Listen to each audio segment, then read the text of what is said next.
हाँ जी, so hello everyone, welcome back to our channel unified GS. तो कैसे हैं आप सब लोग? आई होप आप सब ठीक होंगे, बढ़िया होंगे।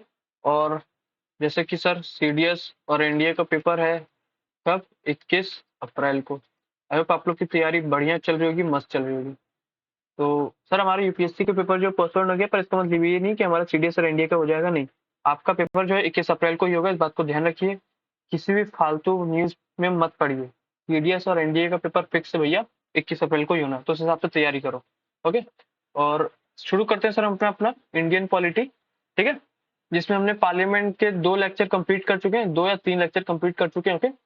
तो जिसमें हमने पूरा मोशन वोशन देख लिया था। ठीक है, आज हम बिल्स और बजट देखेंगे। अच्छा, उससे पहले हमारा मोशन का एक छोटा सा टॉपिक रह गया था, रिजोल्यूशन, उसको कंप्लीट कर लेते हैं, उसके बाद हम बिल्स शुरू करेंगे अपना। तो देखो रिजोल्यूशन क्या है। The member can move resolution to draw the attention of the House or the government to matters of a general public interest. The discussion on a resolution is strictly relevant to and with the scope of the resolution. देखो resolution मतलब छोटी सी चीज है, वही बात है कि अगर किसी भी प्राइवेट मेंबर या किसी भी एमएलए एमपीज को अगर किसी भी मैटर पर बात करनी है, कोई बहुत ज्यादा इंपॉर्टेंट मैटर है, तो वो रिजोल्यूशन लेकर आता है। अब रिजोल्यूशन को भी हमने 3 कैटेगरी में, मेनली 3 कैटेगरी में डिवाइड किया है, जो है आपका private member resolution, government resolution, statutory resolution. Private member resolution मतलब जो कि प्राइवेट मेंबर लाए, गवर्नमेंट रिजोल्यूशन जो कि मिनिस्टर लाए, और स्टैट्यूटरी रिजोल्यूशन मतलब जो कि प्राइवेट मेंबर भी ला सकता है और मिनिस्टर भी ला सकता है। अच्छा, प्राइवेट मेंबर और मिनिस्टर में अंतर क्या है? तो देखो छोटी सी बात है, जैसे मैं समझाना चाहूँ अच्छे से। सर ये पार्लियामेंट है, पार्लियामेंट के जितने भी मेंबर्स होते हैं हम उनको क्या बोलते हैं सर? एमएलए बोलते हैं। ओह अरे, एमएलए नहीं बोलते सर। हाँ सॉरी सॉरी सॉरी। हाँ, एमएलए नहीं, आपके एमपी बोलते हैं। हम क्या बोलते हैं? Member of parliament. एमपीज बोलते हैं, ठीक, मेंबर ऑफ पार्लियामेंट। अच्छा, पूरे पार्लियामेंट में ना, भले चाहे लोकसभा चाहे राज्यसभा हो, ठीक, मेंबर ऑफ पार्लियामेंट बोलते हैं। अब जैसे मान लो पर्टिकुलर में लोकसभा की बात करूं, तो उसमें 2 होती होंगी। एक तो सर आपकी रूलिंग पार्टी होती और एक अपोजिशन पार्टी बोल दिया, फिर अदर जितनी भी पार्टीज होती। तो याद रखो, रूलिंग पार्टी ही आपकी गवर्नमेंट होती है। तो गवर्नमेंट के जितने भी मेंबर्स होते हैं हम उनको क्या बोलते हैं सर? मिनिस्टर। ठीक, जो होते हैं हम उनको क्या बोलते हैं? मिनिस्टर। और बाकी बचे जो होते हैं हम उनको बोलते हैं सर प्राइवेट मिनिस्टर।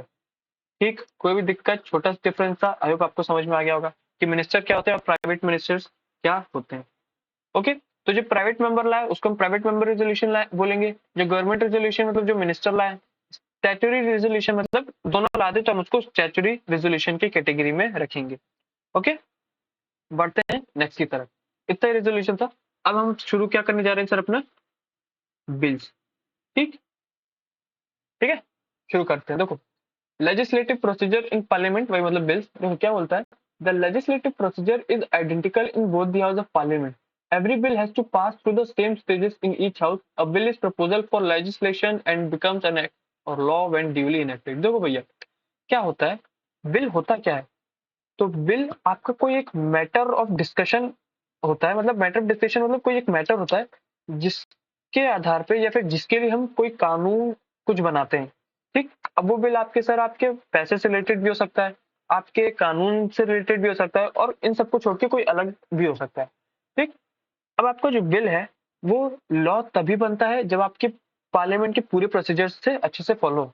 जैसे कि मान लो कोई भी बिल आए, बिल भी 4 प्रकार के होते हैं, उसको भी हम आगे पढ़ेंगे। ठीक, मान लो सपोज के लिए सबसे पहले कोई बिल आया लोकसभा में, लोकसभा से पास होने के बाद वो कहाँ जाएगा सर? राज्यसभा में, राज्यसभा से पास होने के बाद कहाँ जाएगा? प्रेसिडेंट में।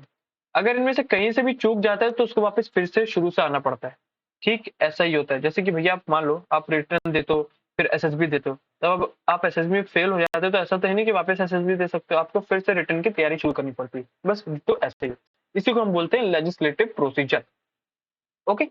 अब बोलता है कि bill introduce in parliament are 2 kind. Bill 2 तरीके के होते हैं mainly, public bill and private bill. ठीक, पब्लिक बिल मतलब वही जो मिनिस्टर्स लाए, और प्राइवेट बिल मतलब जो मिनिस्टर के अलावा लाए। ठीक, दोनों बिल सेम प्रोसीजर से फॉलो होते हैं। ठीक, ऐसा नहीं कि पब्लिक बिल है या फिर गवर्नमेंट का बिल है या फिर मिनिस्टर का बिल है तो आसान तरीके से पास हो जाएगा, नहीं, ऐसा कुछ नहीं। दोनों के लिए सेम रूल, सेम कायदे, सेम कानून। ठीक है, आगे बढ़ते हैं। अब देखते हैं बिल्स। अरे 2 minute. Bills, the bill introduce in the parliament can also be classified into 4 categories. अब मेनली 4 टाइप के बिल्स होते हैं, वो तो हमने देख लिया था कि भैया पब्लिक बिल और प्राइवेट बिल मतलब जो मिनिस्टर के कंपैरिजन में। पर बिल होते कितने तरीके के हैं? 4 टाइप के। कौन कौन से? पहला होता है सर आपका ऑर्डिनरी बिल। ऑर्डिनरी बिल कौन से? जो कि किससे रिलेटेड होते हैं? Concern with any matter other than financial subject. जो फाइनेंशियल मतलब जो पैसे से छोड़ के बाकी किसी मैटर पे कंसर्न होते हैं उनको हम ऑर्डिनरी बिल की कैटेगरी में डाल देंगे। सेकंड होता है सर आपका मनी बिल। मनी बिल मतलब नाम से दिख रहा है जिसमें हम मनी के बारे में बात करें, फाइनेंशियल मैटर के बारे में बात करें, पब्लिक एक्सपेंडिचर इन सब के बारे में बात करें। थर्ड आता है sir financial bill. Financial bill को भी हम मनी बिल जैसा ही देख सकते हैं, इसमें फाइनेंशियल मैटर होता है पर एकदम मनी बिल जैसा नहीं होता, मनी बिल से थोड़ा डिफरेंट होता है। हम इसको डिटेल में पढ़ेंगे। चौथा होता है constitution amendment bill. Constitution amendment bill मतलब जो कि आपके कॉन्स्टिट्यूशन के प्रोविजन को चेंज करने के लिए या फिर उसमें कुछ अलग बदलाव करने के लिए लाया जाता है। ठीक, नाम से दिख रहा है कॉन्स्टिट्यूशन अमेंडमेंट करना है। ठीक, संविधान में जो रूल प्रोसीजर है अगर उसको कुछ अमेंड करना है तो। ओके, कोई भी दिक्कत आई होप नहीं होगी। ठीक है, अब देखो, अब कोई भी बिल तो पास कैसे होता है हर एक हाउस से, हम उसके बारे में अब डिटेल में आ गए। ठीक है, हमने देख ली सर बिल क्या होता है। ठीक, बिल कितने टाइप के होते हैं? 4। अब हर एक बिल कैसे पास होता है, अब जैसे अपन कोई एक बिल के बारे में पढ़ लेंगे तो बस वही प्रोसेस सारी बिल्स में चलती है। छोटा मोटा जो डिफरेंस है वो मैं आपको साथ साथ बताता चलूंगा। ठीक, तो शुरू करते हैं अपना ऑर्डिनरी बिल। देखो, ऑर्डिनरी बिल जैसे ही आता है सबसे पहले होती है उसकी फर्स्ट रीडिंग। पहला स्टेप क्या है? First reading. फर्स्ट रीडिंग में क्या होता है? An ordinary bill can be introduced in either house of parliament. याद रखें कि ऑर्डिनरी बिल किसी भी हाउस में इंट्रोड्यूस हो सकता है। मतलब कोई मिनिस्टर या तो सीधे राज्यसभा में इंट्रोड्यूस कर दे या तो सीधे लोकसभा में। इंट्रोड्यूस का मतलब वो बिल पहले इस हाउस में जाएगा। मान लो सबसे पहले लोकसभा में गया तो उसके बाद फिर राज्यसभा में जाएगा, फिर प्रेसिडेंट के पास। मान लो, या फिर वो अगर सबसे पहले राज्यसभा में गया तो फिर वो लोकसभा के पास जाएगा, फिर प्रेसिडेंट में। ठीक, कोई भी दिक्कत आई होप नहीं होगी। ओके सर, मतलब प्रोसेस वही होगी भले चाहे आप किसी भी हाउस से चले जाओ, मतलब इंट्रोड्यूस करा लो। ठीक, और ऑर्डिनरी बिल जो है कोई भी इंट्रोड्यूस कर सकता है, भले चाहे वो मिनिस्टर हो चाहे वो प्राइवेट मेंबर हो। ओके, ठीक। अच्छा, फर्स्ट रीडिंग में क्या होता है कि इसमें फर्स्ट रीडिंग में प्रोसेस होती है कि उस बिल के बारे में कोई डिस्कशन नहीं होगी। ठीक, इस स्टेज में उस बिल के बारे में कोई डिस्कशन नहीं होगी, वो सिर्फ खाली इंट्रोड्यूस होगा और उसको गैजेट ऑफ इंडिया में पब्लिश किया जाएगा। साहब, गैजेट ऑफ इंडिया क्या है? तो आप गैजेट ऑफ इंडिया को मानो कि एक लीगल डॉक्यूमेंट होता है गवर्नमेंट ऑफ इंडिया का, legal document of government of India. ठीक, बस इतना समझो कि लीगल डॉक्यूमेंट होता है। ठीक, इस तरीके से। नेक्स्ट होता है सर आपका सेकंड रीडिंग।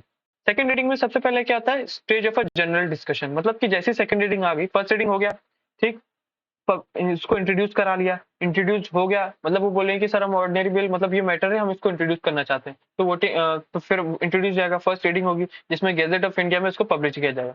उसके बाद सेकंड रीडिंग होगी। सेकंड रीडिंग में सबसे पहले जनरल डिस्कशन किया जाएगा। ठीक, उसके बाद डिस्कशन होने के बाद फिर वो आता है सर आपका कमिटी स्टेज पे। कमिटी स्टेज मतलब क्या होता है कि वो जिससे भी रिलेटेड होती है, कमिटी होती है, उस हाउस की कमिटी होती है। ठीक, वो कमिटी उस बिल को एकदम बारीकी से जांच करती है, क्लॉज बाय क्लॉज एकदम डिटेल से जांच करती है। ठीक, अगर उसमें कुछ गड़बड़ लगती है या फिर उस कमेटी को लगता है कि नहीं सर इसको कुछ अमेंड करना चाहिए, ठीक, तो वो अमेंड भी करती है, बट उसके एकदम बेसिक प्रिंसिपल को अमेंड नहीं कर सकती। ठीक है, बात समझ में आई? जैसे छोटी मोटी चीज को अमेंड कर सकती है। ठीक है, after completing the scrutiny and discussion the committee report the bill back to the house. और जब ये हो जाता है, अरे हाँ, जब ये सब डिस्कशन हो जाता है तो फिर वो बिल वापस हाउस में आ जाता है। ठीक, हाउस में आने के बाद अब क्या होता है सर? हाउस में आने के बाद वो कंसिडरेशन स्टेज में आ जाता है। मतलब the house after receiving the bill from the select committee consider the provision of the bill clause by clause. अब क्या होता है, मान लो भैया बिल था, ठीक, कमिटी ने देख लिया कि भैया क्लॉज बाय क्लॉज एकदम सही है, फिर कुछ अमेंड करना तो जिसको काट के यहाँ पे कुछ अमेंड कर दिया। अब हर क्लॉज हाउस में डिस्कस होगा। ठीक, हर क्लॉज हाउस में डिस्कस होगा, उसके हर क्लॉज के ऊपर सेपरेट वोटिंग होगी। क्या होगी? सेपरेट वोटिंग होगी। और जब ये सब हो जाएगा तब वो बिल का पार्ट माना जाएगा। ठीक, अच्छा, इसमें भी याद रखो कि जैसे मान लो जो कमिटी ने ये इसे अमेंड किया था, अगर हाउस को लगे कि नहीं भैया ये अमेंडमेंट ठीक नहीं, इसको बदल के दूसरा अमेंडमेंट करो, तो वो इस स्टेज पे भी अमेंड कर सकती है। इन शॉर्ट, आपकी सेकेंड रीडिंग में सेकेंड रीडिंग में अमेंडमेंट्स होती हैं, याद रहेगा, सेकेंड रीडिंग में अमेंडमेंट होती है। ठीक, ये सब हो गया। फिर आता है सर आपका थर्ड रीडिंग। थर्ड रीडिंग में क्या होता है, at this stage the debate is confined to the acceptance और rejection of the bill as whole and no amendments are allow. If the majority of members present in voting accept the bill is regarded as pass by the house. देखो साहब, अब क्या बोलता है कि भाई third stage में अब कुछ नहीं, सारी बातें बतौले जो थी वो सेकंड रीडिंग में हो गई, थर्ड रीडिंग में सिर्फ यस और नो, बस इतनी सी बात होगी। वो बिल को पास करना है कि नहीं, हाँ या ना, ठीक, इसमें सिर्फ वोटिंग होगी और कुछ नहीं होगी, और इसमें अमेंडमेंट्स नहीं होंगे। प्लीज याद रखिए कि थर्ड रीडिंग में अमेंडमेंट्स नहीं होते, स्टेटमेंट के फॉर्म में आपसे पूछ देगा, आपको ध्यान नहीं रहेगा, आपको मालूम तो है, पर आपको कंटिन्यूटी में अगर आप रीडिंग करोगे पेपर में बैठ के, अगर आपको ये चीज ध्यान में नहीं आए, आपके दिमाग में नहीं आए, तो आप गलत कर दोगे। ओके, तो याद रखेंगे सेकंड रीडिंग में अमेंडमेंट्स हो सकते हैं, थर्ड रीडिंग में अमेंडमेंट्स नहीं हो सकते। ठीक, अब ये बिल अगर यहाँ पे पास होता है तो भैया इस हाउस से, जो भी पर्टिकुलर हाउस है, मान लो लोकसभा में आया था तो लोकसभा से पास हो गया। यही सेम प्रोसेस कहाँ पे होगी, यही सेम प्रोसेस होगी सर आपके राज्यसभा के पास।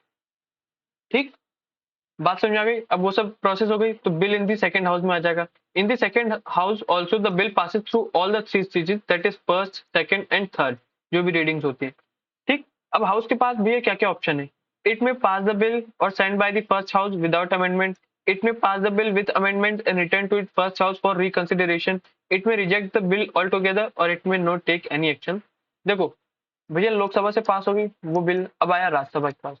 राज्यसभा में भी पूरा सेम प्रोसेस होता है, फर्स्ट रीडिंग, सेकंड रीडिंग और थर्ड रीडिंग। उसके बाद राज्यसभा के पास भाई चार ऑप्शन है। पहला कि वो पास कर दे, क्या कर दे, पास कर दे।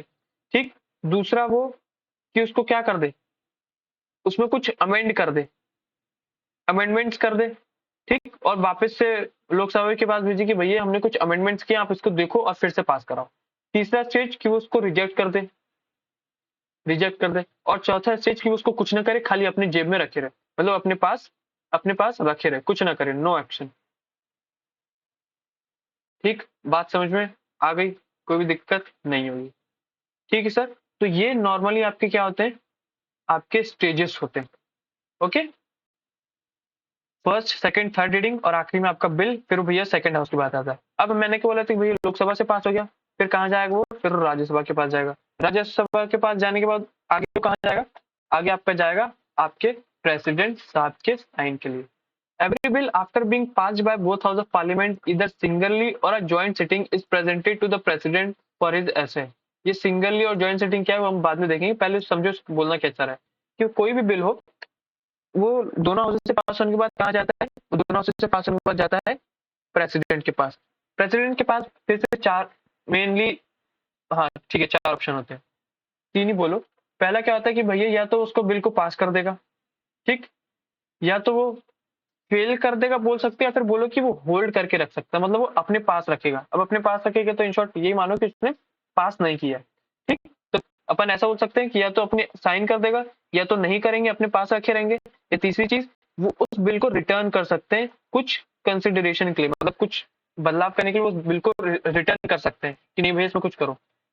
मेन बात क्या है, if president return the bill for reconsideration and if it is passed by both house again with or without amendment and presented to the president for his assent, the president must give his assent to the bill. क्या बोला sir कि जब अगर मान लो president साहब ने return कर दिया हाउस को वो बिल, और वो बिल फिर से लोकसभा से पास हुआ, भले चाहे उस अमेंडमेंट के साथ चाहे बगैर अमेंडमेंट के साथ, फिर राज्यसभा से पास हुआ और फिर वो वापस आ गया वही same to same bill president के पास। अब वो सेम टू सेम है या कुछ बदलाव है, प्रेसिडेंट साहब को उस पर साइन, अपना जो साइन है वो करना ही पड़ता है, ये प्रेसिडेंट साहब को करना ही पड़ता है। ठीक है, ये बाउंडेड है। ठीक, बात समझ में आ गई, कोई भी दिक्कत आई होप नहीं होगी। ठीक सर, ऐसे ही सब में होता है, जितने भी बिल हो, चाहे आपके ऑर्डिनरी हो, मनी हो, ठीक है, चाहे आपके फाइनेंशियल और कॉन्स्टिट्यूशन अमेंडमेंट हो। अब आते हैं सर अपन नेक्स्ट बिल पे, वो है अपना क्या, मनी बिल। मनी बिल कौन सा आर्टिकल के अंदर बोला जाता है, आर्टिकल 110 के ऊपर। मनी बिल है क्या, तो मनी बिल क्या बताता है कि जिसमें आपकी अबॉलिशन टैक्स की, जिसमें आपकी बात करें, ठीक, जिसमें आपके मनी की बात करें गवर्नमेंट से रिलेटेड, जिसमें आपके फंड की बात करें, ठीक, जिसमें आपके मतलब जितने भी फंड है, जितने आपके एक्सपेंडिचर की बात करें, उन सबको हम किसकी कैटेगरी में डालते हैं? उन सबको हम मनी बिल की कैटेगरी में डालते हैं। ठीक है, ये देखो बंडल भर भर के पैसा। ठीक, बात समझ में आ गई? जो भी रेसिपेंट है, इन सबको हम किसके कैटेगरी में डालते हैं सर? आपके मनी बिल के कैटेगरी में डालते हैं। क्या बोलता है? इफ एनी क्वेश्चन, अच्छा सबसे पहली बात, मनी बिल जो है आपका कहाँ पे इंट्रोड्यूस होता है? मनी बिल इंट्रोड्यूस होता है आपके लोकसभा में। याद रखेंगे इस बात को, मनी बिल इंट्रोड्यूस होता है लोकसभा में, पहला पॉइंट। दूसरा पॉइंट, कोई भी बिल मनी बिल है कि नहीं कौन बताता है सर? मनी बिल है कि नहीं कौन बताता है? Speaker, speaker of Lok Sabha. कोई भी दिक्कत नहीं। If question arises whether bill is a money bill और not, the decision of the speaker of the Lok Sabha is final. मतलब कि कोई भी बिल मनी बिल है कि नहीं, स्पीकर बताता है। ठीक, his decision in the regard can not be question in any court of law. अब भैया जो भी स्पीकर साहब ने बोला वो फाइनल आंसर, उसको हम कोर्ट में जाके अपील नहीं कर सकते कि नहीं साहब स्पीकर साहब ने गलत बोल दिया, ऐसा कुछ नहीं। उसके बाद a money bill can only be introduce in the Lok Sabha. ठीक है, that too on the recommendation of the president. और वो भी कब? जब प्रेसिडेंट साहब से पहले पूछ लिया जाए। मतलब मान लो ये बिल था, ठीक, इस बिल को प्रेसिडेंट साहब से पूछा, फिर लोकसभा में लाया गया, लोकसभा में खैर वो तो पहले बोल देते कि भैया मनी बिल है। ठीक, उसके बाद आगे की कार्रवाई होगी। Every such bill is considered to be government bill and can be introduce only by minister. और में लास्ट मतलब बहुत इंपॉर्टेंट पॉइंट क्या है, इस बिल को सिर्फ और सिर्फ मिनिस्टर ही कर सकते हैं, प्राइवेट मेंबर जिनकी हम बात कर रहे थे वो नहीं कर सकते हैं। ठीक सर, कोई भी दिक्कत यहाँ तक आई होप नहीं होगी। ओके सर, तो मनी बिल भी अभी तक हमने क्या पढ़ा कि मनी बिल कौन इंट्रोड्यूस करता है? सिर्फ मिनिस्टर ही करती है। किसके रिकमेंडेशन पे? प्रेसिडेंट के प्रायर रिकमेंडेशन पे। कोई भी बिल मनी बिल है कि नहीं कौन बताता है? आपका स्पीकर। कौन से हाउस में इंट्रोड्यूस होगा? सिर्फ और सिर्फ लोकसभा में। ऑर्डिनरी बिल की तरह नहीं कि वो राज्यसभा में भी हो सकता है। ठीक, इस बात का आपको काफी ध्यान रखना है। ठीक, आगे क्या बोलता है? The Rajya Sabha has restricted power with regard to a money bill. It cannot नॉट रिजेक्ट और amend a money bill. It can only make the recommendation. It must return to the bill to the Lok Sabha with 14 days, whether with or without recommendation. The Lok Sabha can either accept or reject or any other recommendation of Rajya Sabha. क्या बकवास करी sir? ऐसे तो easy language समझ में आ गया होगा, but फिर भी जैसे मान लीजिए सर लोकसभा में आपका मनी बिल आया था, वो सब पास हो गया। कहाँ पे पास हो गया? अब कहाँ जाएगा सर? आपके राज्यसभा, जाहिर सी बात। तो राज्यसभा के पास मनी बिल से रिलेटेड बहुत कम पावर है।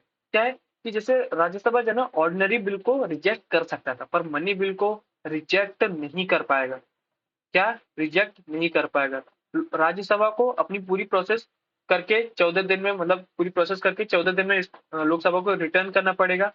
कुछ मतलब रिकमेंडेशन होगी, जैसे कुछ भी देना हो कि नहीं साहब इसके बदले आप इसको लगाइए, या फिर कुछ कुछ भी बताना हो, रिकमेंड करना हो उसके साथ या बगैर उसके भी। ठीक, बात समझ आई क्या बोला? जैसे मान लो भाई इधर बिल आए, तो राज्यसभा को लगा कि नहीं भाई यहाँ पे जो पॉइंट है इसकी जगह आप ऐसा लगा लो, सिर्फ वो रिकमेंड करेगा, इसकी जगह आप ऐसा लगा लो। ठीक, इन्होंने 14 दिन के अंदर वो रिटर्न कर दिया। लोकसभा ने इस पॉइंट को देखा, तो उसकी मर्जी हुई कि नहीं यार मेरे को नहीं मानना ये पॉइंट, मतलब जो पॉइंट राज्यसभा ने दिया था उसको उसने नहीं माना। ठीक, उसने इसको नहीं माना, मतलब इसने क्या बोला कि लोकसभा कैन इधर एक्सेप्ट और रिजेक्ट, या तो एक्सेप्ट कर सकता है या वो रिजेक्ट कर सकता है जो भी रिकमेंडेशन किया राज्यसभा ने। मतलब कि राज्यसभा से बाउंडेड नहीं है। ठीक, if the Lok Sabha accept any recommendation the bill is deemed to have been passed by both houses. ठीक, उसके बाद अगर उसने एक्सेप्ट कर लिया तो हाउसेस से पास है। जाहिर सी बात है जो पॉइंट्स राज्यसभा ने पास किया था वो लोकसभा ने मान लिया और फिर उसको आगे भेज देंगे। ठीक, if the Lok Sabha does not accept any recommendation, the bill is then deemed to have passed by both houses in the form originally passed by the Lok Sabha without any change. क्या बोल दिया sir कि जो point Rajya Sabha ने दिए थे, अगर लोकसभा को लगा कि ठीक है भैया हम मान लेते हैं आपकी बात और इसे कर देते हैं, फिर तो कोई दिक्कत नहीं। तो मान लो लोकसभा को लगा कि भैया ये पॉइंट गलत है, हम इसको नहीं मानेंगे, तब वो बिल को पास मान लिया जाता है ओरिजिनल फॉर्म में। ठीक है, बात समझ में आ गई? कोई भी दिक्कत नहीं। मतलब कि वो राज्यसभा से कोई बाउंडेड नहीं है कि अगर उसने पॉइंट लिया है तो हमें उसे मानना ही पड़ेगा। किसमें? In case of money bill. Okay, आगे क्या बोलता है? If Rajya Sabha does not return the bill to the Lok Sabha,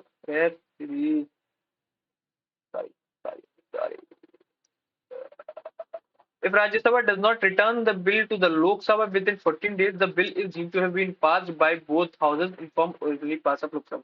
मैंने अभी भी बताया कि सर राज्यसभा को 14 दिन के अंदर अपनी पूरी प्रोसेस खत्म करे रिटर्न करना होता है लोकसभा को।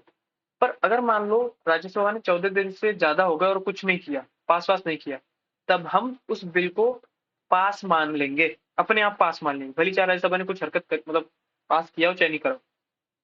ठीक, लोकसभा उस बिल को पास मान लेगी उसके ओरिजिनल फॉर्म में। Thus, the Lok Sabha has more power than Rajya Sabha with regard to money bill. On the other hand, both houses have equal power with regard to an ordinary bill. Ordinary bill हम देखते हैं जिसमें दोनों का equal power था, ठीक, कोई भी बड़ा छोटा नहीं था इसमें। Finally, when a money bill is presented to the president, he may either give his assent to the bill or withhold his assent to the bill, but cannot return the bill for reconsideration. ये क्या बात हो गई sir?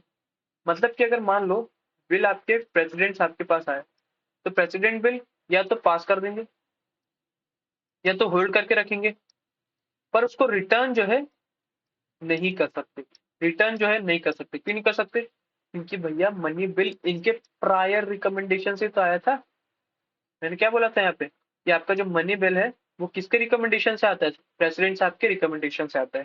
ठीक, इसलिए आपके जो president साहब है वो रिटर्न नहीं कर सकते हैं। ठीक, कोई भी दिक्कत नहीं है। Normally, the president gives his assent to a money bill as it is introduced in the parliament with his prior permission. ठीक, ऐसे नॉर्मली तो अलाउ हो जाता है क्योंकि भैया प्रेसिडेंट साहब के प्रायर परमिशन से ये बिल इंट्रोड्यूस होता है।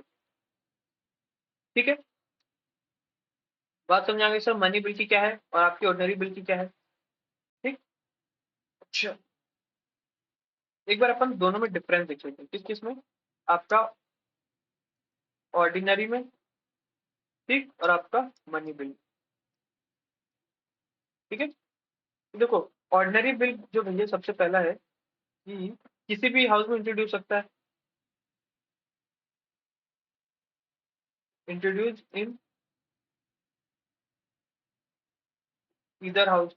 और ये मनी बिल सिर्फ कहाँ इंट्रोड्यूस होगा?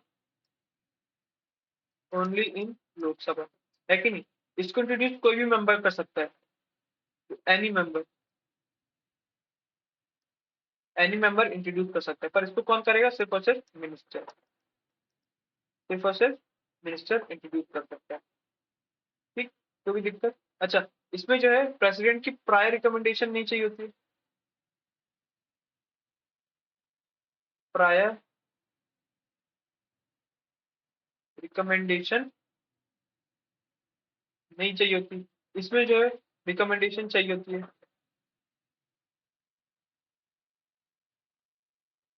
इसकी, प्रेसिडेंट साहब की। ठीक, और कोई भी दिक्कत और कुछ है क्या? हाँ भैया जो है ऑर्डिनरी बिल में स्पीकर का भी कोई सर्टिफिकेशन नहीं चाहिए होता कि ये बिल मनी बिल है कि या फिर कुछ भी, स्पीकर का सर्टिफिकेशन नहीं चाहिए होता है। ठीक है, पर इसमें स्पीकर का सर्टिफिकेशन चाहिए था कि हाँ भैया ये बिल जो है वो मनी बिल है। ठीक, कोई भी दिक्कत नहीं है। अच्छा हाँ, जैसे एक और क्या बच गया कि भैया आप आप ऑर्डिनरी बिल को बगैर लोकसभा और राज्यसभा से पास कराए, जैसे बगैर राज्यसभा से पास कराए आप प्रेसिडेंट को नहीं भेज सकते, प्रेसिडेंट साहब को नहीं भेज सकते, पर इसमें जो है हम लोकसभा से डायरेक्ट प्रेसिडेंट साहब को भेज सकते हैं। ठीक, याद है अभी भी इससे पहले वाला पॉइंट पढ़ा था, बस वही चीज है। ठीक, तो इतनी है।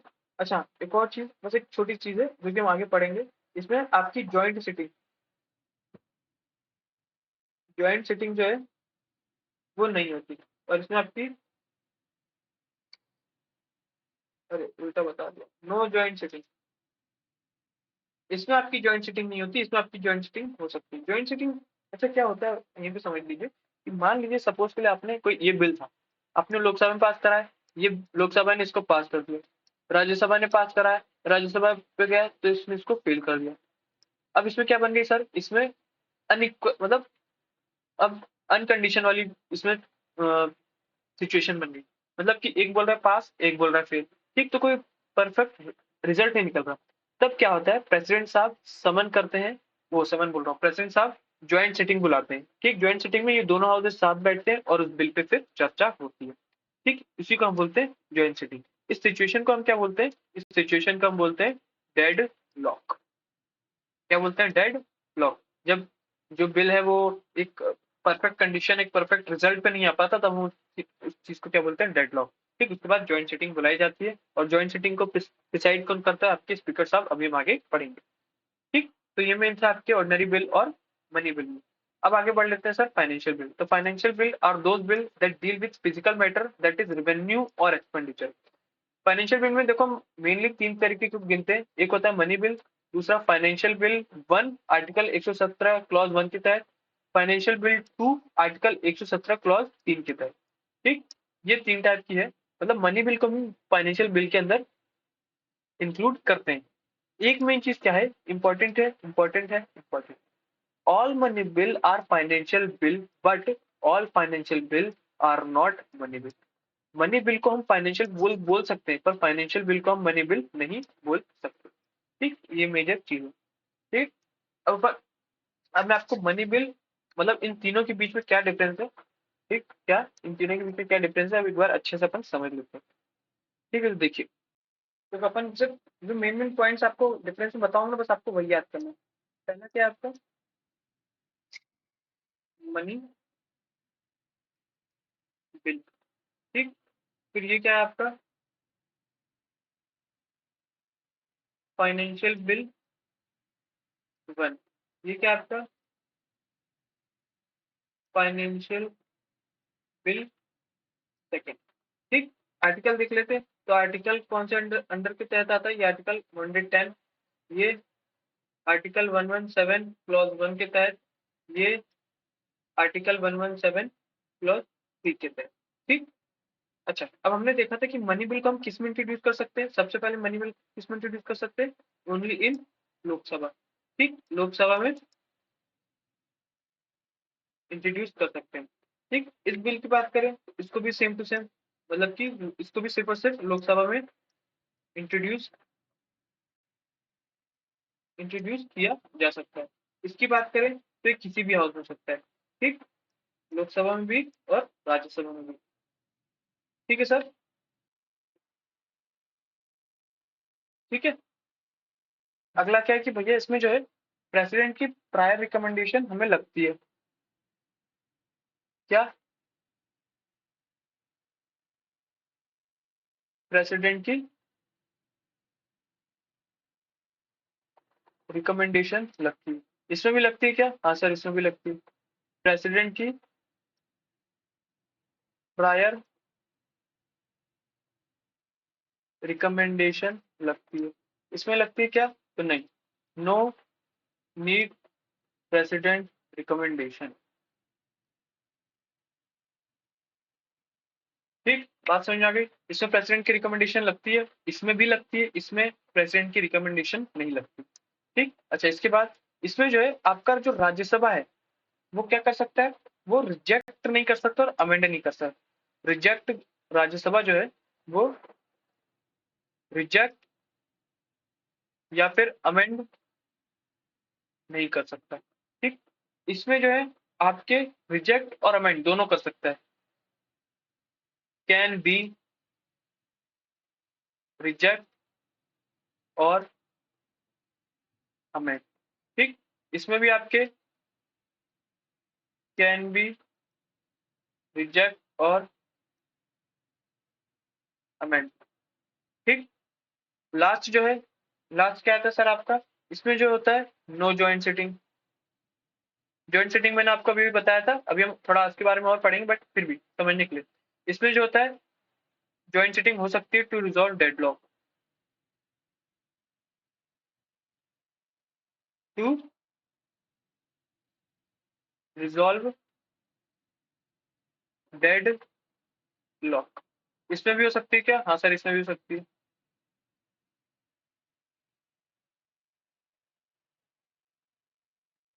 ठीक, तो बस वही इतना ही डिफरेंस है। मनी बिल में क्या है कि भैया मनी बिल सिर्फ और सिर्फ लोकसभा में इंट्रोड्यूस सकता है। फाइनेंशियल बिल 1 क्या है कि फाइनेंशियल बिल 1 भी लोकसभा में इंट्रोड्यूस हो सकता है। फाइनेंशियल बिल 2 क्या है कि भैया वो किसी भी हाउस में इंट्रोड्यूस हो सकता है। मनी बिल का सेकंड पॉइंट क्या है कि भैया ये प्रेसिडेंट की रिकमेंडेशन चाहिए होगी। फाइनेंशियल बिल फर्स्ट की भी प्रेसिडेंट रिकमेंडेशन चाहिए होती है, फाइनेंशियल बिल 2 के लिए रिकमेंडेशन नहीं चाहिए होगी। फिर मनी बिल में क्या आता है कि राज्यसभा जो है इसको रिजेक्ट और अमेंड नहीं कर सकता, वो सिर्फ कुछ रिकमेंड कर सकता है। ठीक, वो भी लोकसभा के लिए बाध्य नहीं है, वो चाहे तो ले, ना चाहे तो ना ले, वरना तो पास होना ही है। ठीक, फिर फाइनेंशियल बिल 1 जो है इसमें जो है आपका राज्यसभा रिजेक्ट भी कर सकता है और अमेंड भी कर सकता है।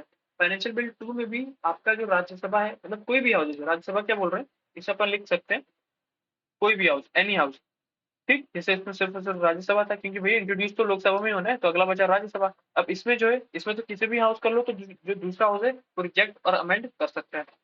चौथी मेन चीज क्या है कि भाई इसमें ज्वाइंट सिटिंग नहीं होती, किसमें, मनी बिल में ज्वाइंट सिटिंग नहीं होती। फाइनेंशियल बिल 1 में ज्वाइंट सिटिंग होती है, फाइनेंशियल बिल 2 में भी ज्वाइंट सिटिंग होती है। बस इतना ही आपका मेन डिफरेंस, आपको बस खाली इतना ही याद करना है। ठीक, आई होप आपको इसमें कोई भी दिक्कत नहीं होगी। ठीक सर, तो हमने मनी बिल के सारे इसमें देख लिए। एक जो अपना बचता है सर कॉन्स्टिट्यूशन अमेंडमेंट बिल, उसका तो खैर एक पूरा चैप्टर है। ठीक है, बस आप कॉन्स्टिट्यूशन अमेंडमेंट बिल में आप खाली इतना समझ सकते हो जिसमें आपको बता रहा हूँ। कहाँ लिख दूँ, कहाँ लिख दूँ? चलो आप यहीं पे देख लो कि सर आपका जो कॉन्स्टिट्यूशन अमेंडमेंट बिल है, कुछ छोटी छोटी चीज है, ये भी सिर्फ लोकसभा में इंट्रोड्यूस हो सकती है। ठीक, इसके लिए भी ज्वाइंट सिटिंग नहीं होती, नो ज्वाइंट सिटिंग। ठीक, क्या सा लिख रहा हूँ, क्या है भैया, इसमें भी आपकी जो है नो ज्वाइंट सिटिंग। बस मेन आपको एक चीज याद रखनी है, कॉन्स्टिट्यूशन अमेंडमेंट बिल लोकसभा में इंट्रोड्यूस होगा और इसमें जो है नो ज्वाइंट सिटिंग होती है। अच्छा, एक चीज मैं अभी मुझे याद आई कि हमने जो ऑर्डिनरी बिल पढ़ा था, कहाँ गया? हम्म,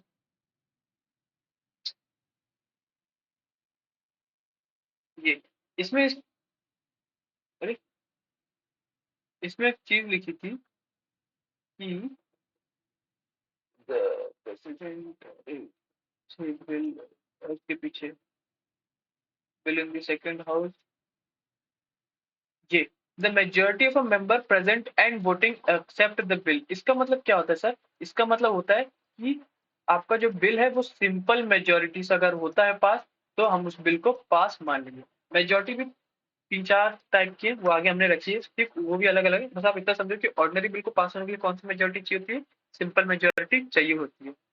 ठीक है, आगे बढ़ते हैं अपन।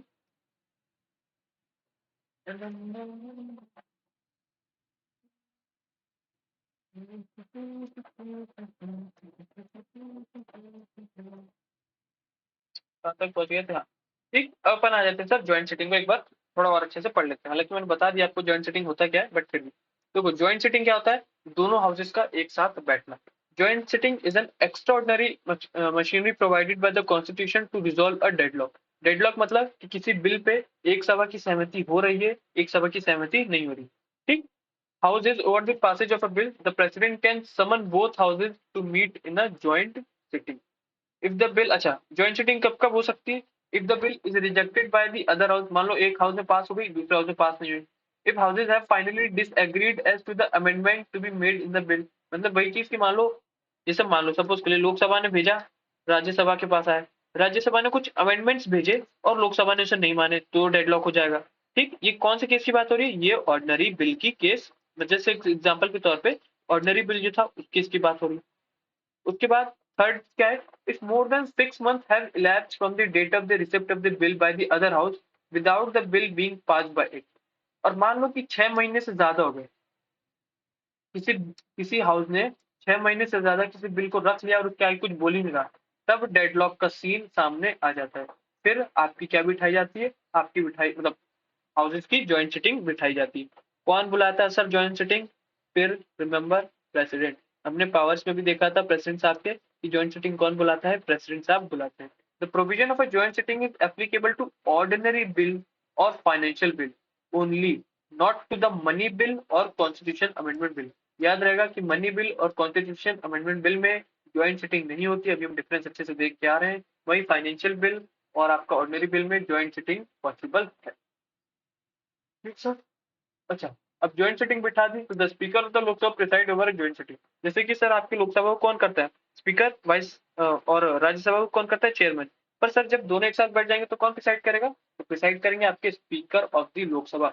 याद रहना चाहिए, ऑफ द 2 हाउसेज। अगर स्पीकर साहब नहीं हुए तो डिप्टी स्पीकर, डिप्टी स्पीकर भी नहीं हुए तो फिर डिप्टी चेयरमैन। याद रखेंगे इस बात को। फिर बोल रहा हूँ, मान लो आप प्रिसाइड कौन करेगा? प्रिसाइड टू ज्वाइंट सिटिंग कौन करता है भैया? स्पीकर। अगर स्पीकर नहीं हुए तो नहीं हुए, अरे यार स्पीकर अगर नहीं हुए तो एब्सेंस हो गए, इनकी एब्सेंस में डिप्टी स्पीकर। ठीक, इनकी एब्सेंस में डेप्यूटी चेयरमैन। याद रखेंगे इस बात को, डेप्यूटी चेयरमैन करता है, चेयरमैन नहीं करता, जो कि कौन होता है? वाइस प्रेसिडेंट, तो वो नहीं करता। स्पीकर नहीं हुए तो डिप्टी स्पीकर, वो भी नहीं होता, डिप्टी चेयरमैन बस। ठीक, इनमें से कोई ना कोई होता है। अच्छा, नेक्स्ट चीज क्या है? The quorum to constitute a joint sitting is 1/10 of the total member of the house. जो कोरम एक पर्टिकुलर हाउस का होता है वही कोरम जॉइंट सिटिंग का भी होता है। कोरम मतलब वो मिनिमम से मिनिमम मेंबर, मतलब वो कम से कम मेंबर जो कि अगर आ जाए तो हम अपनी आगे की मीटिंग स्टार्ट करते हैं। ठीक, हालांकि हम पढ़ चुके हैं। ठीक, जैसे मान लो भैया एक क्लास है, क्लास में कोई टीचर बोलता है कि कल कम से कम 10 बच्चे आने चाहिए तभी मैं आगे की क्लास शुरू करूंगा। ठीक, बस वैसे ही होता है कोरम कि 1/10 आए टोटल मेंबर। जैसे मान लो 545 और 245 को जोड़ लो और उसका 1/10 करो, तो हम बोलेंगे कि भैया आपकी ज्वाइंट सिटिंग का उतना हाउस, उतना जो कोरम है। ठीक है, बात समझ में आ गई होगी। अब आगे बढ़ते हैं सर। ये मेन चीज था कि टाइप्स ऑफ मेजोरिटी कितनी होती है इंडियन पार्लियामेंट। तो देखो 4 टाइप्स की मेजोरिटी होती है। एक होती है simple majority, absolute majority, effective majority, special majority. अभी हम देख क्या है, ऑर्डिनरी बिल जो है जो सिंपल मेजोरिटी से पास होती क्या है simple majority? A majority of more than 50% of the member present and voting in the house. देखो याद कैसे करना है, अपन आराम से देखते हैं। जैसे वर्ड में बोल रहा है सर सिंपल मेजोरिटी। मेजोरिटी मतलब जितने भी लोग उसमें कम से कम आधे से ज्यादा तो उस चीज के लिए अलाउ करें। तो सिंपल मतलब 50% से ज्यादा, मोर देन 50%। किसका 50%? जो उस टाइम प्रेजेंट है हाउस में, जो प्रेजेंट है और वोटिंग कर रहे हैं। ठीक, प्रेजेंट एंड वोटिंग का मतलब मान लो सपोज के लिए एक एग्जांपल के तौर पे कि भैया 100, टोटल 100 सीटें हैं, उसमें से खाली सिर्फ कितने लोग आए? 80 लोग आए हैं। कितने लोग आए? 80 लोग आए। और 80 लोगों ने वोट किया, तो 80 का 50% क्या होगा? 40। 40 50% पर मोर देन 40 मतलब 41 या 42। ठीक, बात समझ में आ गई। तो 41 लोगों ने अगर वोट कर दिया तो वो सिंपल मेजोरिटी कहलाएगी। नेक्स्ट बात करते हैं सर एब्सोल्यूट मेजोरिटी की। किसकी? एब्सोल्यूट मेजोरिटी की।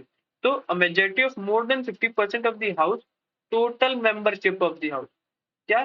50%, मोर देन 50%, बट किसकी? Total membership of the house. जो टोटल मेंबरशिप है ना, जैसे 100 है, उस टोटल की हम बोलते हैं 50%, उसको बोलते हैं एब्सोल्यूट मेजोरिटी। अब आ जाते हैं sir effective majority. Effective majority क्या होती है? A majority of more than 50% of the effective strength of the house which is the total number of members minus the vacancies. नहीं समझ में आया सर? देखो क्या बोल रहा है सर, समझ लीजिए। जैसे ये मान लीजिए आपका हाउस है। ठीक, तो हाउस में टोटल जो है, टोटल थे सर 110। ठीक, 100 मान लो 107 है, जिसमें से सर 7 तो वैकेंट रहती है। वैकेंट मतलब उस पर इलेक्शन नहीं होते या फिर वो खाली ही रहती, खाली है वो। 7 सीटें जो है वो खाली है। ठीक, तो इसमें से आप 7 सीटों को हटा दोगे तो क्या बच जाएगा? 100 बच जाएगा। इसका जो है इसका 50%। ठीक, तो ये हो गया total number of member minus the vacancy. बात समझ आ गई सर इफेक्टिव मेजोरिटी होती क्या है? अब आ जाते हैं sir special majority. Special majority नाम से ही बता रही है, majority of more than 2/3 of the member present and voting. मतलब उस टाइम के जितने प्रेजेंट हैं और वोट कर रहे हैं उसका 2/3। और मतलब plus more than 2/3 of the total membership of the house. 2/3 of total membership of the house. Total membership मतलब जितनी मेंबरशिप है, जैसे कि 100 की बात कर रहे हैं, मेंबरशिप मतलब वैकेंसी को आप हटा दो। ठीक, उसी को हम बोलते हैं total number of vacancy membership. की वैकेंट सीट को हटा दो तो जो भी होगा वो टोटल नंबर ऑफ मेंबरशिप होगा। बात समझ आ गई? सिंपल मेजोरिटी क्या होती है, एब्सोल्यूट मेजोरिटी क्या होती है, इफेक्टिव मेजोरिटी क्या होती है और स्पेशल मेजोरिटी क्या होती है। ठीक है, आई होप यहाँ तक आपको कोई भी दिक्कत नहीं होगी। ठीक, तो इतना ही था सर आपका बिल्स, जितने भी बिल्स है। यहाँ से हम क्या करेंगे सर, अपना बजट इन पार्लियामेंट शुरू करेंगे। ठीक है, बजट इन पार्लियामेंट देखो बजट में ज्यादा बड़ा है नहीं। जैसे मान लो कितना है, एक ये हो गया, दो,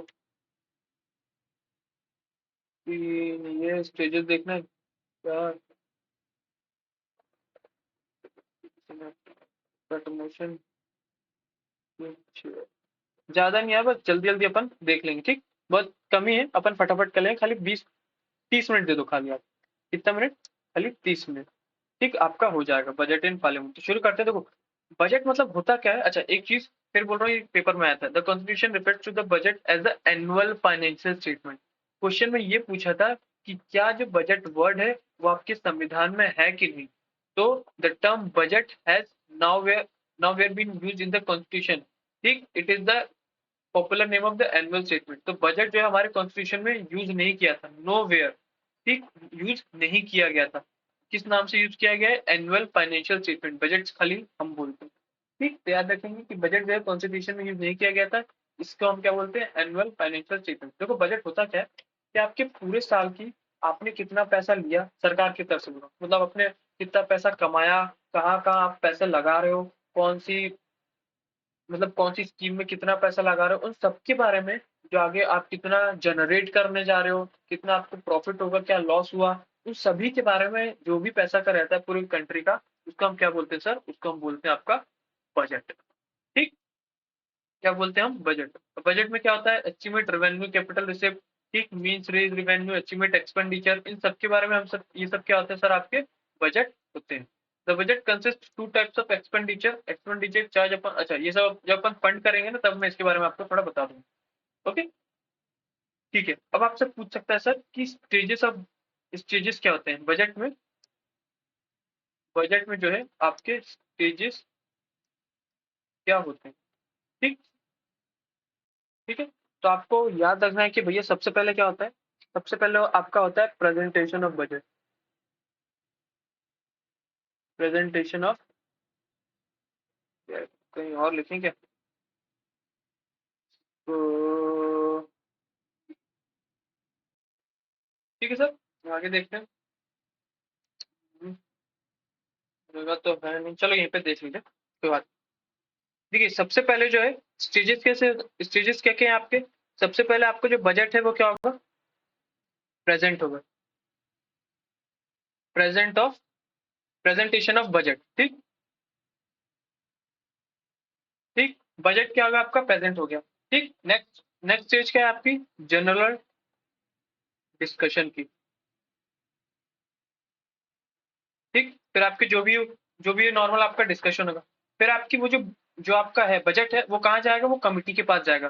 तो स्क्रूटिनी होगी। स्क्रूटिनी मतलब आप बोल सकते हो कि डिटेल में जांच पड़ताल होती है, जो भी होता है क्लॉज बाय क्लॉज। तो इसको अपन लिख देते हैं स्क्रूटिनी बाय डिपार्टमेंटल कमिटीज, लिख देते हैं, ठीक। Committees, okay. इसके बाद क्या होता है? जो आपकी कमिटीज जो भी है क्लॉज बाय क्लॉज एकदम डिटेल से जांच वांच कर लेती है, उसके बाद वो वापस भेजती है। फिर क्या होगा? फिर आपका होगा voting on demand for grants. Voting on demand होगी फॉर ग्रांट। ठीक, ये हो गया आपका वोटिंग ऑन डिमांड हो गया। उसके बाद क्या होगा? आपका पासिंग एप्रोप्रिएशन बिल। ये क्या होता है? अभी अपन सब सब आराम से अच्छे से पढ़ेंगे, सबके बारे में डिटेल पढ़ेंगे। फिर भी पासिंग एप्रोप्रिएशन बिल मतलब वो होता है कि आपकी जो सरकार है ना, फंड में से 1 रुपया भी नहीं निकाल सकती बगैर पार्लियामेंट प्रोसीजर के थ्रू। ठीक, तो वो अप्रोप्रिएशन बिल यही है कि अगर मान लो गवर्नमेंट को 1 रुपये भी निकालना है फंड से, तो अप्रोप्रिएशन बिल पास कराती है और फिर उसमें से पैसा निकालती है। और जब अप्रोप्रिएशन बिल पास हो जाएगा, बस अपन क्या बोल देते हैं कि आपका जो फाइनेंस बिल है वो क्या हो गया? आपका पास हो गया। ठीक, पासिंग फाइनेंस बिल। ठीक, बात समझ आ गई। तो ये सब आपकी स्टेजेस है। हर स्टेज को अपन थोड़ा डिटेल में पढ़ते हैं, ओके, तो आपको थोड़ा अच्छे से समझ में आएगा। देखो पहला क्या भैया?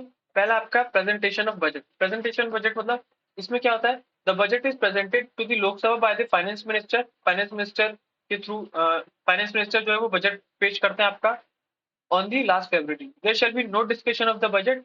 इस टाइम पे सिर्फ बजट पेश होगा, उसके बारे में डिस्कशन नहीं होगा, इस बात को ध्यान रखेंगे। Presented to the house. The finance minister present the budget with the speech known as the budget speech.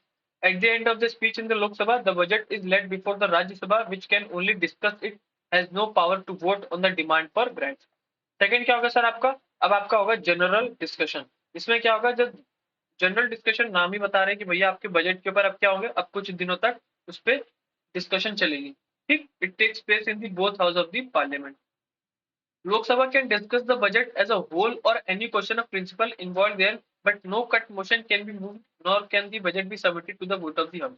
देखो, कट मोशन अभी क्या होता है, हम थोड़ा इसके बारे में पढ़ेंगे, बट इसमें क्या होता है, इतना याद रखो कि जनरल डिस्कशन में सिर्फ हम डिस्कस करते हैं, उसमें कोई मोशन या कट मोशन जो हम पढ़ चुके हैं वो नहीं चलाते। ठीक है, पढ़ चुके हैं, अभी शायद पढ़ेंगे, अभी पढ़ेंगे अपन। हाँ पढ़ेंगे, ठीक, कट मोशन जो अभी हम आगे पढ़ेंगे वो नहीं चलाते, सिर्फ इसमें डिस्कशन करते हैं। नेक्स्ट में आपका क्या आता है सर, नेक्स्ट में आपका scrutiny bye departmental committee.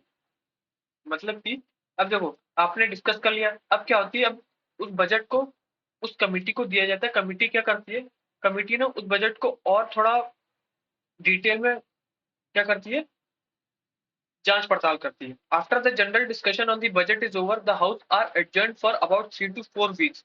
During this gap period the 24 departmental standing committees of parliament examine discuss in detail for the demands of grant concern minister and prepare reports of. अच्छा, बार बार जो demand for grants है ये है क्या, वैसे तो हम देखो ये यहाँ आ ही गया तो इसी में पढ़ लेते हैं, समझ में आ गया। डिपार्टमेंटल कमिटीज क्या होती है, डिपार्टमेंटल कमिटी उस बजट को लेगी और वो जो हाउस एडजर्न होने के बाद 24 जितनी भी कमिटीज है वो बजट को थोड़ा और अच्छे से जांच पड़ताल करेंगी क्लॉज बाय क्लॉज। फोर्थ आता है सर आपका voting, voting on demand for grant. Voting on demand for grant क्या होता है कि इसमें ये होता है कि आपने जितने भी पैसे आप बोल रहे हो कि हम इस स्कीम पे लगाएंगे, इस स्कीम पे लगाएंगे, उसकी बात करी जाती है। ठीक, Lok Sabha takes up voting of demand for grants. The demands are presented ministry wise, a demand becomes a grant after it has been duly voted. मतलब कि जैसे कि मान लो भाई ये मिनिस्टर उठे, इन्होंने बोला कि हमने इस काम के लिए इतनी डिमांड करते, कितनी, मान लो 700 करोड़, सपोज कोई भी कुछ बनवाना है तो 700 करोड़ है। ठीक, इसके लिए आप हमको 700 करोड़ रुपए मतलब लागू करवाओ, वोट। फिर वो होता है कि भैया इस ये जो स्कीम है या जो भी काम है इसके ऊपर 7 करोड़, फिर वोटिंग अगर वोट हो जाता है तो भैया उसको ग्रांट मिल जाता है। Each demand is voted separately by the Lok Sabha.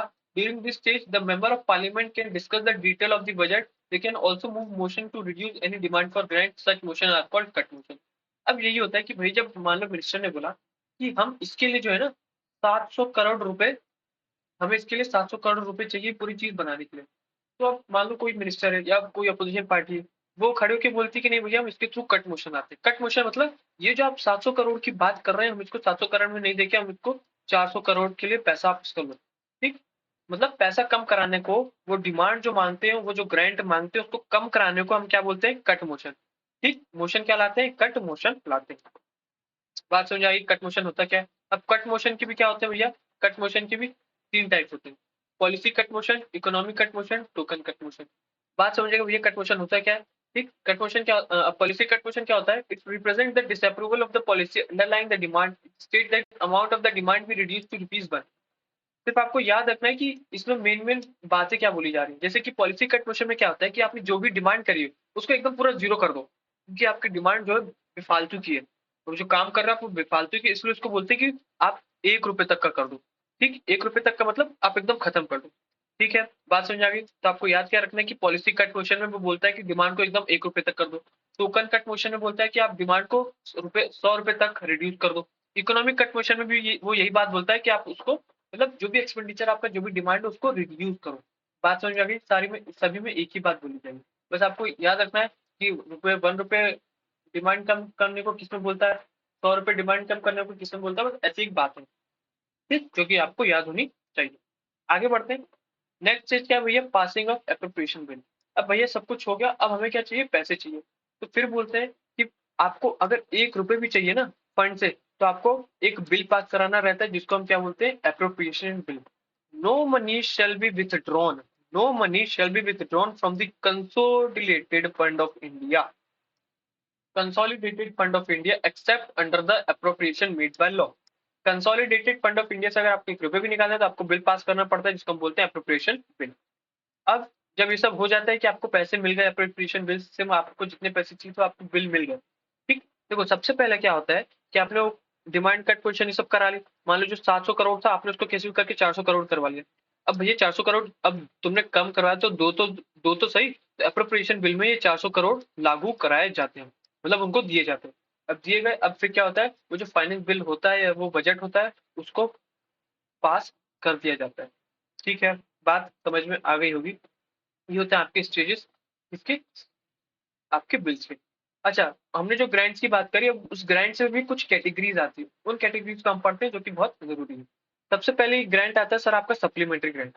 Supplementary grant क्या होता है? It is grant when the amount authorised by the parliament through the appropriation act for particular service of the current financial year is found to be insufficient for that year. क्या बोल गए sir, समझिए। हमने अभी भी देखा sir कि minister साहब ने जो भी थे उन्होंने बोला था कि सर हमें ये चाहिए 700 करोड़। फिर हमने कैसे करके कट मोशन लाया जिसको हमने 400 करोड़ में करा, है कि नहीं करा। फिर हमने क्या किया, फिर अप्रोप्रिएशन बिल पास कराया और हमने ये 400 करोड़ किसको दे दिए, उस गवर्नमेंट को दे दिए। कितने दिए हमने, 400 करोड़। ठीक। फिर इसने क्या किया कि कुछ दिनों बाद ये लिया सप्लीमेंट्री ग्रांट। सप्लीमेंट्री ग्रांट मतलब ये होता है कि आपने सर, वो बोलता है कि आपने जिस काम के लिए 400 करोड़ दिए थे साहब वो कम पड़ गए, हमें 200 करोड़ की जरूरत और है। इसी को हम बोलते हैं सप्लीमेंट्री, मतलब थोड़े और। सप्लीमेंट्री ग्रांट हम इसी को बोलते हैं। कम क्यों पड़ गए सर? क्योंकि वो जो भी बात करी जाती है वो एस्टिमेट होता है, वो कोई एकदम एब्सोल्यूट नहीं होता। एस्टिमेट मतलब एक अंदाजा होता है। ठीक है, इसी को हम बोलते हैं सप्लीमेंट्री ग्रांट। एडिशनल ग्रांट से क्या होता है? It is grant when a need has arising during the current financial year for additional expenditure upon some new services. ठीक। अब इसमें क्या हुआ कि मान लो, सपोज कि मैं आपको एग्जांपल देता हूँ कि मान लो सर कोई मिनिस्टर थे, ठीक, उन्हें एक रोड बनानी थी 100 किलोमीटर की। ठीक, 100 किलोमीटर की रोड बनानी थी जिसमें उन्होंने जिसमें उन्होंने मांगे थे 1,000 करोड़ रुपए। किससे? अप्रोप्रिएशन बिल पास करा के 1,000 करोड़ करोड़ में रुपए मांगे थे और उनको दे दी गई। ठीक, फिर बाद में उन्होंने, जब ये सब खर्च हो जाते हैं तो वो सप्लीमेंट्री ग्रांट मांगते हैं। और सप्लीमेंट्री ग्रांट में क्या मांगते हैं कि भैया पैसे सारे खर्च हो गए, बस 200 करोड़ की और है उसी रोड को बनाने की, उसी 100 किलोमीटर बनाने को कुछ किलोमीटर बच गए, तो अब 200 करोड़ हमें और चाहिए, उसको हम बोलते हैं सप्लीमेंट्री ग्रांट। ठीक। अब इसमें क्या बोलते हैं कि भैया हमें सिर्फ 100 करोड़ और रुपए दे दो, 100 करोड़ रुपए और दे दो, क्योंकि हम जो रोड बना रहे हैं ना उसमें साथ ही साथ वहां पे एक दुकान भी लगवा रहे हैं। क्या लगवा रहे हैं? दुकान लगवा रहे हैं, ताकि वहां पे जो भी आएगा कुछ खाना पीना तो वो खा सके। मतलब कि ये जो दुकान वाला काम है ना, ये बजट में नहीं दिखाया गया था। बजट में ऐसा नहीं बोला गया था कि हम सर वहां पे हम दुकान लगाएंगे तो हमें इसके लिए पैसे चाहिए। बजट में सिर्फ किसकी बात करी गई थी? सिर्फ रोड की बात करी गई थी। किसकी बात करी गई थी? सिर्फ और सिर्फ रोड की। पर एडिशनल ग्रांट में क्या होता है कि उसमें एडिशन मतलब कुछ नई चीज लगाई और उसके लिए भी पैसा मांग रहा है, उसी को हम बोलते हैं additional grant. Excess grant, it is granted when money has been spent on any service during a financial year in excess of the amount granted for the service in the budget for the year। अब क्या हो गया कि मान लो जो आपने road बनाई थी ना, अब 1,000 करोड़ रुपए में से कुछ पैसे कहीं और के लिए, मतलब कहीं और खर्च हो गए, तो हमें और पैसे चाहिए। उसी को हम क्या बोलते हैं? Excess grant. अब और जो पैसे मांगता है उसी को हम क्या बोलते हैं? Excess grant. लास्ट आपका क्या आता है sir? Vote of credit. Vote of credit, it is granted for meeting N unexpected demand upon the resource of India. अब इसमें क्या होता है, ये उसके लिए पैसे कि हम जो चीज हम नहीं एक्सपेक्ट करते हैं, मतलब वो जरूरत में आ जाता है। ठीक, तो उस पैसे को मांगने के लिए क्या लाया जाता है? वोट ऑफ क्रेडिट लाया जाता है। इतना याद रखो, ये किसके लिए होता है? एक अनएक्सपेक्टेड डिमांड के लिए होता है, जो कि बजट में नहीं बताया जाता और फिर भी उसके लिए पैसे दिए जाते हैं। हालांकि वो काम करना रहता है बट फिर भी। ठीक, याद हो गया आपको जितने भी ग्रांट्स है। ठीक है, अब हम आ जाते हैं सर अपना लास्ट टॉपिक जो कि है आपका फंड्स। क्या है आपका? फंड्स। तीन टाइप के सर आपके फंड होते हैं: consolidated fund, public account of India और कंटिजेंसी फंड। जो भी आपके सर काम होते हैं वो सब कहाँ से होते हैं? कंसोलिडेटेड फंड ऑफ इंडिया से होते हैं। कंटिजेंसी फंड आपका क्या है सर? इसको आप मानो ये इमरजेंसी फंड है। क्या है? इमरजेंसी फंड है। ठीक, कंसोलिडेटेड फंड में दो चीज आपको देखनी है। एक होता है सर आपका चार्ज अपॉन, इस बात को आपको थोड़ा ध्यान से देखना है, चार्ज अपॉन। ठीक, और दूसरा क्या होता है आपका? Made from. मेड फ्रॉम, देखो charge upon of consolidated fund of India में क्या आता है कि जो भी सैलरी होती है, ठीक, जो भी अलाउंस होते हैं उसको हम बोलते हैं चार्ज अपॉन। और इसके सिवा जो पैसे निकालने होते हैं हम उसको क्या बोलते हैं? मेड फ्रॉम, जो कि हम पार्लियामेंट्री प्रोसेस के थ्रू निकालते हैं। तो देखो कंसोलिडेटेड फंड ऑफ इंडिया कौन से आर्टिकल के अंदर आता है? आर्टिकल 260 के अंदर आता है। क्या बोलता है? All revenue received by the government of India, loans received by the government, treasury bills, loans, ways, ठीक है, जो भी सारे पैसे आते हैं वो सारे कहाँ पे इकट्ठे होते हैं? वो होते हैं आपके कंसोलिडेटेड फंड ऑफ इंडिया से इसमें इकट्ठे होते हैं। All the legally authorise payment on behalf of government of India are made out of this fund. ठीक, और जितने भी सब पैसे निकालने होते हैं कहाँ से निकाले जाते हैं? आपके कंसोलिडेटेड फंड ऑफ इंडिया से निकाले जाते हैं। ठीक, no money out of this fund can be appropriated issued और drawn except in accordance with the parliamentary law. मतलब कि अगर आपको इसमें से एक भी रुपए निकालने हैं तो आपको बगैर आप बिल पास किए नहीं निकाल सकते। बिल कौन सा? Appropriation bill. बात समझ आ गई? इसकी बात कर लेते हैं पब्लिक अकाउंट ऑफ इंडिया की। ये आर्टिकल 266 में दिखाता है। ठीक, देखो बस कंटिजेंसी फंड ही 267 में दिखाता है, बाकी 266 में दिखाता है। All other public money other than those which are credited to the consolidated fund of India. Consolidated fund of India को छोड़ के जितने भी पैसे से काम होता है वो सब कहाँ से होता है? पब्लिक अकाउंट ऑफ इंडिया से होता है। इसमें एक चीज क्या होती है, इसमें जो जनरली जो होते हैं वो एग्जीक्यूटिव एक्शन से होते हैं। कैसे होते हैं? बाय एग्जीक्यूटिव एक्शन से। क्या होता है एग्जीक्यूटिव एक्शन? मतलब कि इसमें गवर्नमेंट को इसमें से पैसे लेने के लिए कोई पार्लियामेंट्री लॉ पास कराने की जरूरत नहीं है, कोई बिल पास कराने की जरूरत नहीं है। ठीक, इसमें से वो बगैर बिल पास कराए गवर्नमेंट इसमें से पैसे ले सकती है। कंटेंजेंसी फंड ऑफ इंडिया, इसे हम क्या बोलते हैं? Emergency fund of India. ठीक, इसमें भी आपको बस एक ही चीज याद रखनी है कि इसमें से भी हम एग्जीक्यूटिव एक्शन के थ्रू पैसे निकाल सकती है सरकार। मतलब कि उसको कोई बिल पास कराने की जरूरत नहीं है, गवर्नमेंट चाहे तो खुद पैसे निकाल सकती है। ठीक है, बात समझ आ गई? इसमें हाँ एक चीज और रखना है कि इसको जो कौन संभालता है, उसको संभालते हैं भैया आपके फाइनेंस मिनिस्टर, फाइनेंस सेक्रेटरी संभालते हैं ऑन बिहाफ ऑफ प्रेसिडेंट। ठीक, किसके अंडर रहता है? ये प्रेसिडेंट साहब के अंडर रहता है। संभालता कौन है? फाइनेंस सेक्रेटरी संभालते हैं। ठीक है, बात समझ आ गई? इतनी आपका फंड था और इतना ही आपका पार्लियामेंट था। ठीक है, तो समझ में आ गया होगा सर आपको अदर ग्रांट जो भी हमने बिल ये सब आप में जितने पढ़े आपको एक बार रिवाइज करना ताकि आपको अच्छी तरीके से याद हो जाए। ठीक, और सीडीएस एनडी में भैया इससे बहुत से सवाल आते हैं पार्लियामेंट से रिलेटेड, तो प्लीज आप इसे पढ़ के जरूर जाइएगा। ठीक है, तो मिलते हैं नेक्स्ट वीडियो में नेक्स्ट टॉपिक के साथ। तब तक के लिए जय हिंद, जय भारत।